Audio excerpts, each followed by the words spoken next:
Hello guys, welcome to exam war. उम्मीद करता हूं आप सब लोग सकुशल होंगे और आपकी स्टडी भी बहुत अच्छी चल रही होगी। दोस्तों, टेंसेस की लास्ट क्लास में हम लोगों ने प्रेजेंट इंडेफिनिट को डिस्कस किया था और उसके बाद में आज बारी है प्रेजेंट कंटिन्यूअस की।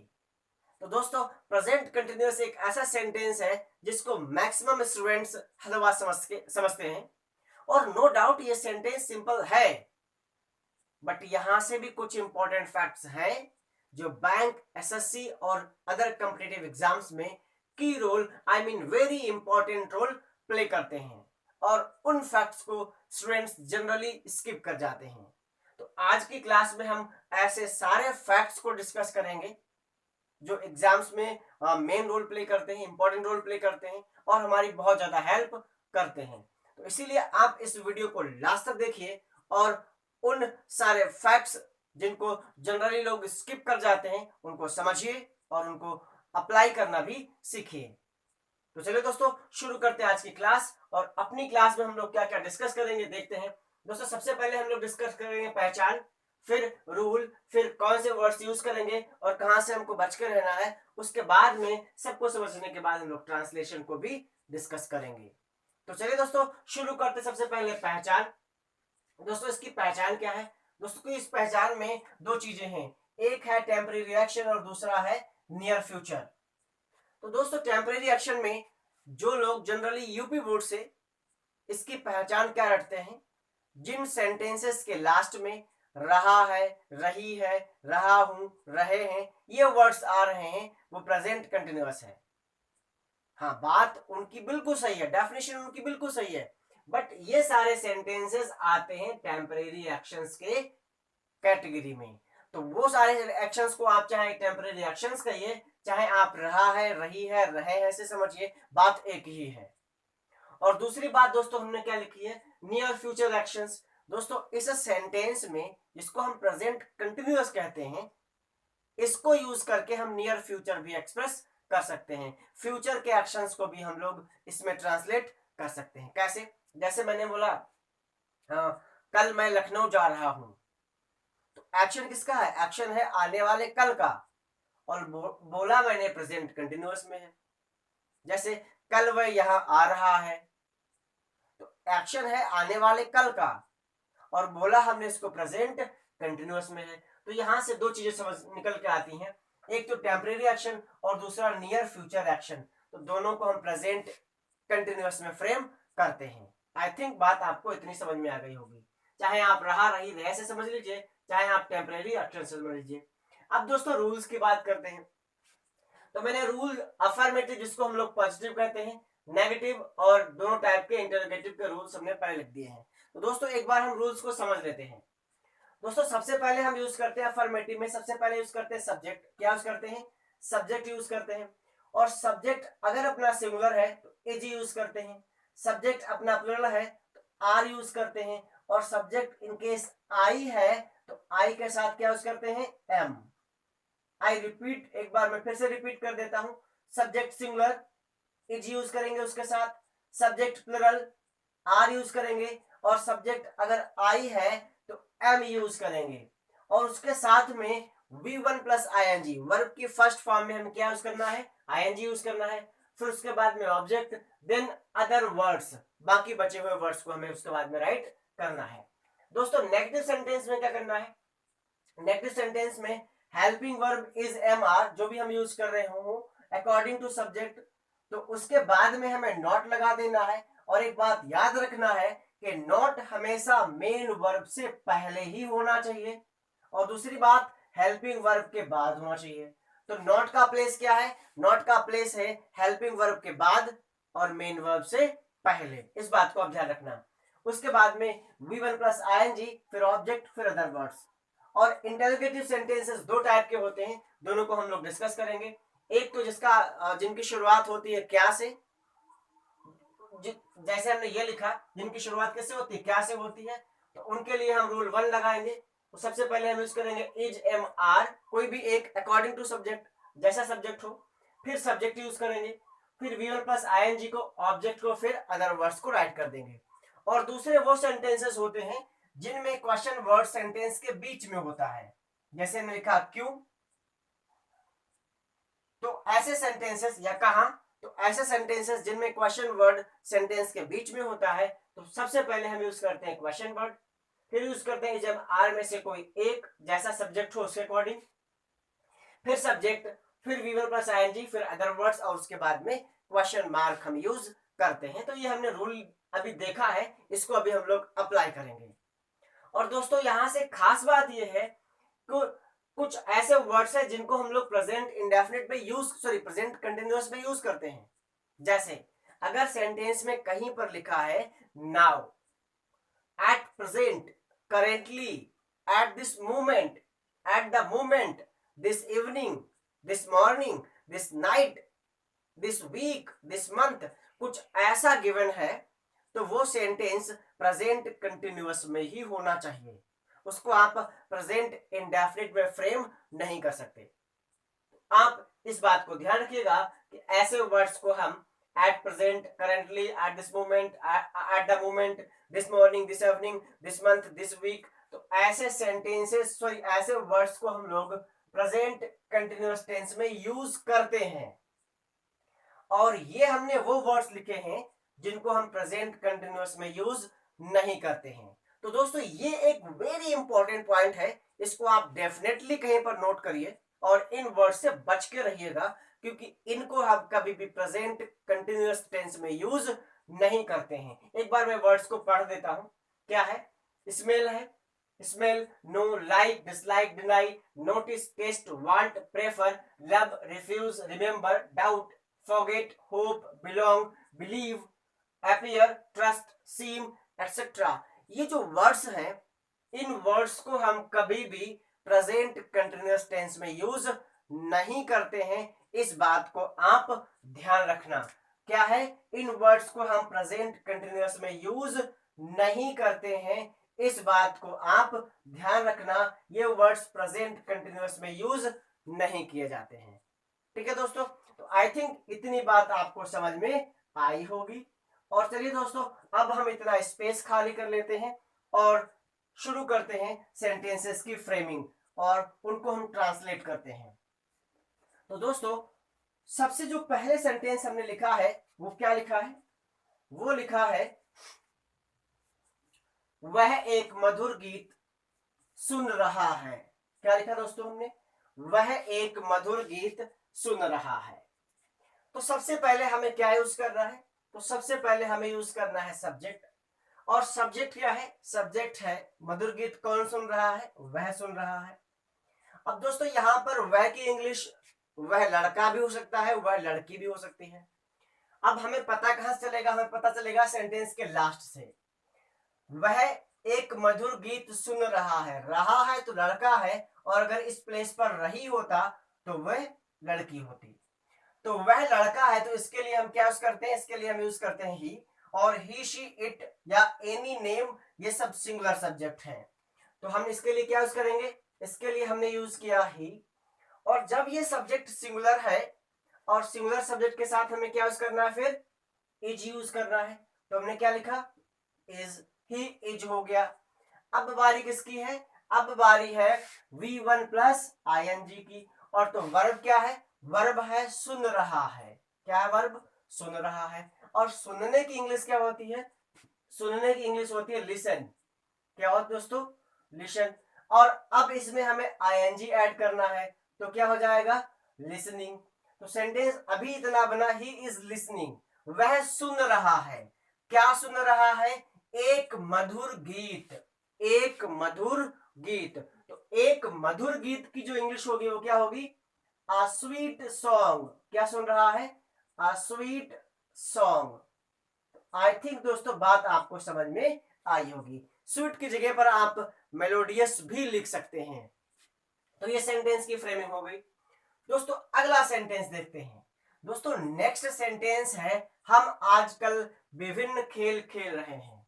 दोस्तों खाली है आजकल, लॉकडाउन में घर पे फ्री है, तो कुछ ना कुछ तो करेंगे, तो आज खेल ही खेल रहे हैं। तो दोस्तों हमने लिखा हम आजकल विभिन्न खेल खेल रहे हैं। तो दोस्तों सब्जेक्ट क्या है? सब्जेक्ट है हम, और हम की इंग्लिश होती है वी। क्या होती है दोस्तों?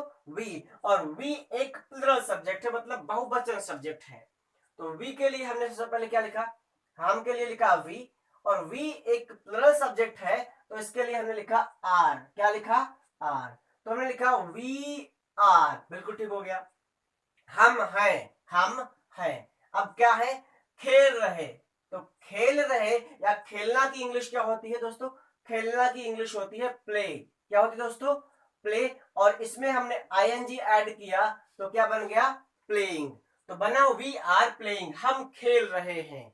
अब क्या खेल रहे हैं? तो विभिन्न खेल। तो विभिन्न खेल की इंग्लिश क्या होगी? Different games. क्या होगी दोस्तों? Different games. दोस्तों डिफरेंट एक ऐसा वर्ड है, डिफरेंट एक ऐसा वर्ड है, इसके बाद में आप जो भी नाउन यूज करेंगे वो प्लूरल ही होना चाहिए। अगर आपने इस प्लेस पर सिंगुलर लिख दिया, गेम कर दिया, बस बात वहीं पर बिगड़ जाएगी, सेंटेंस गलत हो जाएगा। तो इस बात को भी आप ध्यान रखिएगा। और आजकल की इंग्लिश क्या है दोस्तों? आजकल की इंग्लिश है नाउ आ डेज। दोस्तों क्या इंग्लिश है? Nowadays. तो ये सेंटेंस बन गया we are playing different games nowadays. हम आजकल विभिन्न खेल खेल रहे हैं। तो उम्मीद करता हूं दोस्तों बात आपको समझ में आई होगी। दोस्तों अब एक सेंटेंस हमने लिखा है नेगेटिव, और इसको फ्रेम करते हैं। क्या सेंटेंस है? आजकल लोग बिना किसी काम के बाहर नहीं निकल रहे हैं। तो बाहर कौन नहीं निकल रहा है? सेंटेंस में सब्जेक्ट बना लोग। कौन नहीं निकल रहा है? लोग। और लोगों के लिए हम क्या लिखते हैं? पीपल। क्या लिखते हैं दोस्तों? दो लोगों के लिए लिखते हैं पीपल, पीईओ पीएलई। क्या लिखते हैं दोस्तों? P E O P L E, people. और पीपल है बहुवचन subject, I mean plural subject. और जब प्लूरल सब्जेक्ट है तो इसके लिए हम यूज करते हैं आर। क्या यूज करेंगे दोस्तों? आर। तो लिखा हमने पीपल आर। और सेंटेंस ये नेगेटिव है। कैसा है? नेगेटिव है। तो यहीं पर क्या यूज करना है? नॉट। People are not. अब क्या लिखा है? पीपल आर नॉट अब बाहर निकल रहे हैं। तो क्या लिखेंगे हम? क्या लिखेंगे हम? गोइंग आउट या कमिंग आउट। Going out. कब? आजकल बाहर नहीं निकल रहे हैं, ठीक है। बिना किसी काम के, बिना किसी काम के लिए क्या लिखेंगे? Without, without any work, without any work. और बचा क्या? आजकल, नाउ अ डेज, नाउ अ डेज। तो आई थिंक दोस्तों बात आपको समझ में आई होगी। सेंटेंस क्या फ्रेम हुआ? People are not going out without any work nowadays. तो इतनी बात इस सेंटेंस से निकल के आई है दोस्तों। दोस्तों अब क्वेश्चन नंबर 4 देखते हैं। और क्वेश्चन नंबर 4 में क्या लिखा है?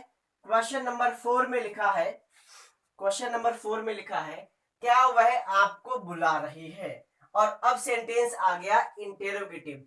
और इंटेरोगेटिव सेंटेंस जिसकी शुरुआत क्या से हुई हो, किससे हुई हो, क्या से हुई है, उसके लिए हमने ये फॉर्मूला लिखा है। इज एम आर सबसे पहले यूज करना है, फिर सब्जेक्ट यूज करना है। तो इसका सब्जेक्ट क्या है? इसका सब्जेक्ट है वह, और वह है एक, रही है इसका मतलब लड़की है। और लड़की के लिए हम क्या यूज करते हैं? शी। और सी एक सिंगुलर सब्जेक्ट है। कैसा सब्जेक्ट है दोस्तों? सिंगुलर सब्जेक्ट है। और सिंगुलर सब्जेक्ट के लिए हम यूज करते हैं इज। तो सबसे पहले हमें क्या यूज करना पड़ेगा? इज। फिर उसके बाद में सब्जेक्ट क्या बनेगा? शी। Is she. तो क्या? वह। क्या? वह। अब क्या बोला है दोस्तों? अब बारी है वर्ब की। और वर्ब क्या है?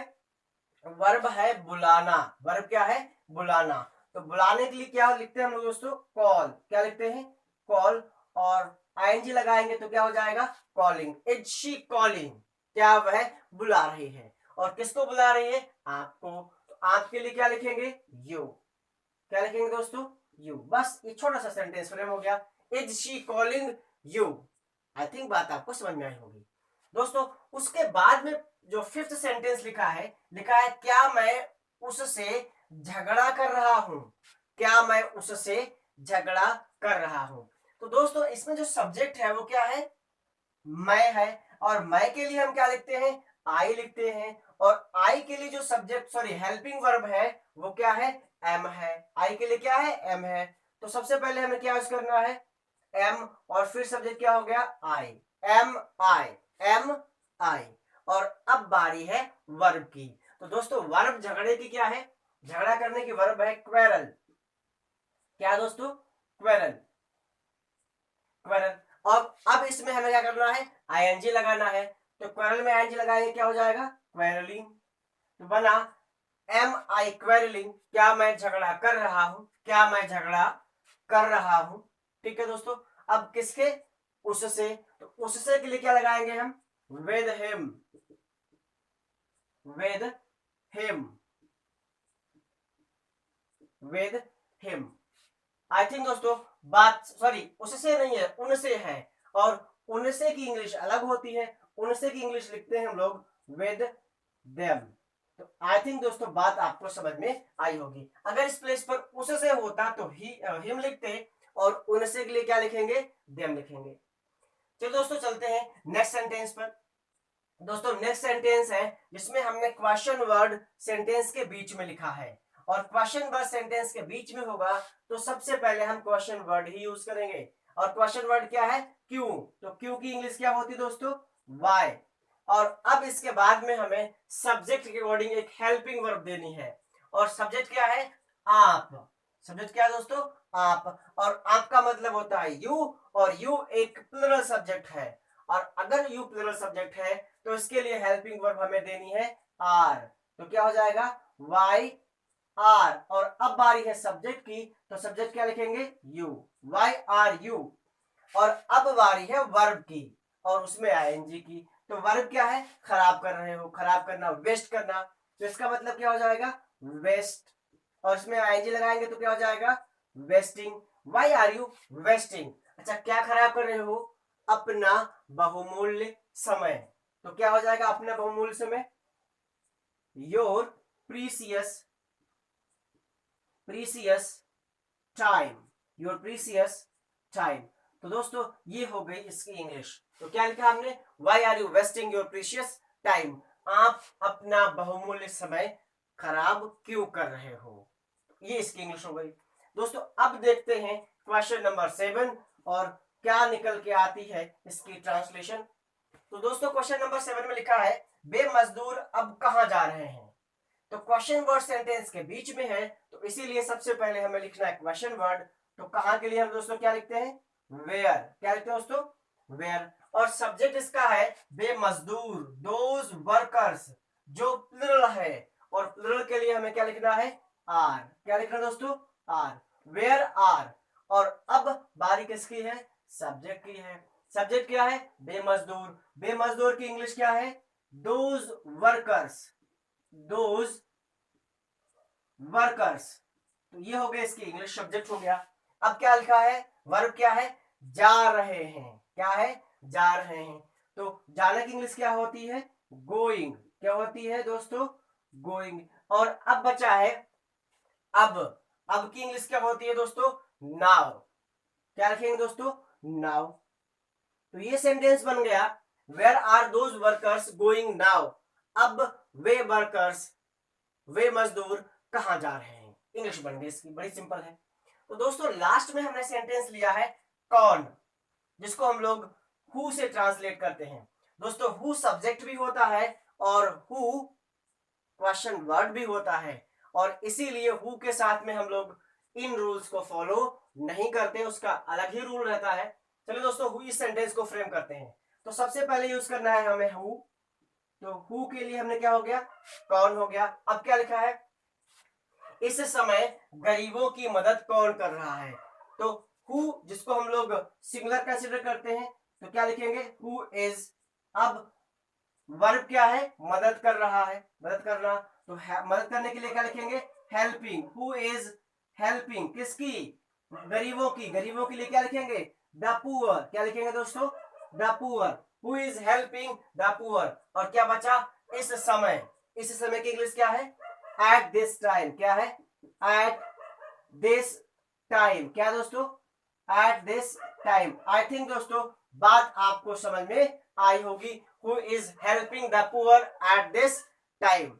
तो दोस्तों ये थी छोटी सी बट वेरी इंपॉर्टेंट क्लास, जिसको हम लोगों ने डिस्कस किया। उम्मीद करता हूं आपको सारे पॉइंट्स, सारी बातें, सारे रूल्स समझ में आए होंगे, और आपने उनको नोट डाउन भी कर लिया होगा। दोस्तों वीडियो अगर अच्छी लगी हो तो इसको आप लाइक करिए, शेयर करिए, साथ ही साथ आप हमारे चैनल पे नए आए हैं तो चैनल को सब्सक्राइब करें और बेल आइकन बटन को प्रेस करना ना भूलें ताकि आपको लेटेस्ट अपडेट मिलती रहे। Thank you. जय हिंद।